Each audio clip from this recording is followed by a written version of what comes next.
back here with the host of Who's Talking to Chris Wallace on CNN+, Mr. Chris Wallace. Chris Wallace, there's been a lot of talk about loss of trust by the American public in the media. Mm-hmm. If you had a magic wand, you could wave it. What would you change, either presently or historically, about the media to try to restore that trust? That's a good question. It's what I do, baby. So here's what I'd say. And in a funny way, I blame my father for this, Mike Wallace in 60 Minutes. Wow. Well, you knew my father was Mike Wallace. No. You're acting like you didn't know. No, I just love the guy comes in and throws his dad under the bus on the question, but go ahead. No, okay. No, I think that the biggest problem with news, it used to be in the old days, and I can remember growing up with my father in the 70s, that news didn't make money. It was a public service. Right. And the networks viewed it as a public service. And then 60 Minutes came along and showed you could make phenomenal amounts of money with the news business. But still be news, like 60 Minutes was and still good. Be news. But I think when you look at what goes on everywhere, probably particularly cable, and on the left as well as the right, people are chasing audiences. So I think that if there was not, if people would just accept it, we're not trying to make money off this, we're just trying to perform a public service, I think we'd have better news. I think you're right. Good luck. Good luck. Well, we're going to play it straight.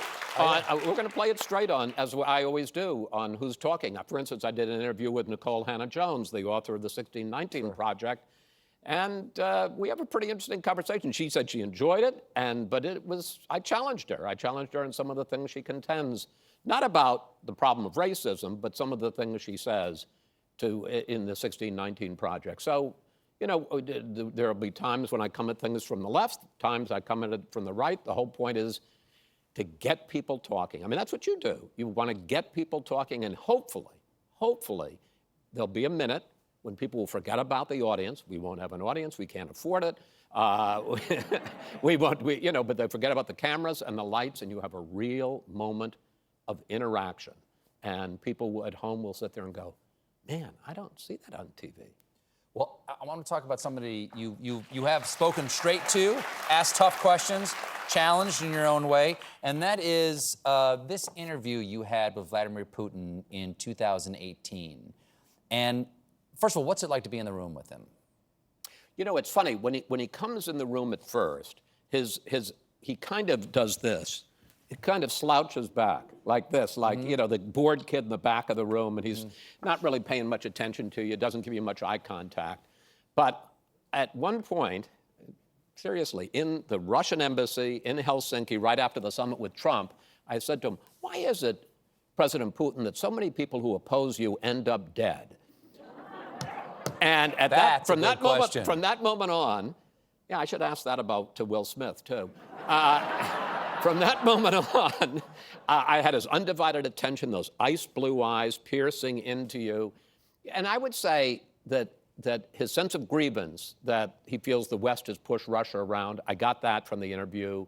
His toughness, when I asked him that question about why so many people end up dead, he said, well, we all have our domestic problems. Literally, that was his answer. Wow.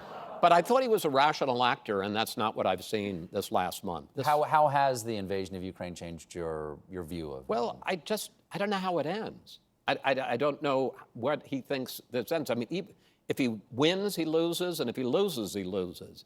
And he's a pariah. How does he go back to meeting with world leaders? How does Russia, as long as he's in power, go back to having an economy? So what's his end game?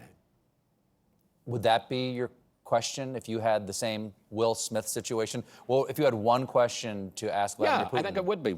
How does this end? I'm going to guess poorly. For me or for Russia? Depends on whether you ask him in person. Yeah, well. Well, Chris, lovely to see you. I hope it's the first of many trips over from CNN+. Well, I would love that. That's a booking. Oh, no, wait. Can I say one quick thing? Of course you can. Because there is one person I would love to have on the show. That's all we have time for. No, Guy, this is absolutely Scout's honor. So we've been asking his agent, we've been asking his executive producer, And what we keep being told is his production schedule doesn't permit it. Do you know who that is? John Baptiste. John Baptiste. He's not You. This guy, I'll get John for you. What? So you said this is a booking. Yeah. Will you sit down and talk to Chris Wallace? Will I talk to Chris Wallace? On my What's the show. first question Chris Wallace wants to ask me? What's the one question? When you woke up at 3 o'clock this morning. It's a deal. All right. It's a deal. All right.